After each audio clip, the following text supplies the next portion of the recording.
ఒకటే తెలంగాణ ప్రజలు మొత్తం కూడా ఒకటే విషయం అర్థం చేసుకోవాలి. ఈ లారీలు ఓవర్లోడ్ పోతా ఉన్నాయి.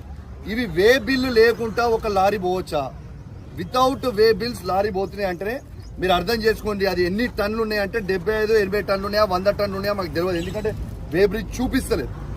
ఇది 101% ట్రాన్స్పోర్ట్ మినిస్టర్ గారు పొన్నం ప్రభాకర్ గారి ఆదేశాల మేరకు ఇక్కడ ఉన్న అధికారులు ట్రాన్స్పోర్ట్ అధికారులు మొత్తం ఎన్టీపీసీ నుంచి తీసుకొని ఖమ్మం వరకు అందరూ అధికారులు సహకరిస్తూ ఇవన్నీ తీసుకుపోతున్నారు. కాబట్టి ఇది 100 కోట్ల రూపాయల స్కాము. డైలీ ట్రాన్స్పోర్ట్ మినిస్టర్ గారికి 50 లక్షల రూపాయలు దీని మీద అందుతున్నాయని చెప్పి నేను ఆధారాలతో సహా లైవ్ గా చూపిస్తా ఉన్నాను.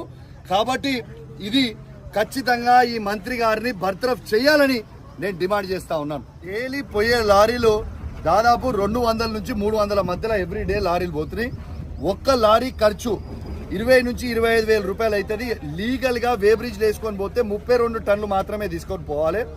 వీళ్ళు ఒక 32 టన్నుల డబ్బులు కడుతున్నారు లారీ 25,000, కానీ తీసుకుపోయేది 75 నుంచి 80 టన్నులు. అంటే ఆ మిగతా మీదికున్న డబ్బులు అంటే మిగతా మీది ఉన్న 30,000 నుంచి 40,000 రూపాయలు ఇవి మంత్రి గారికి పోతున్నాయి.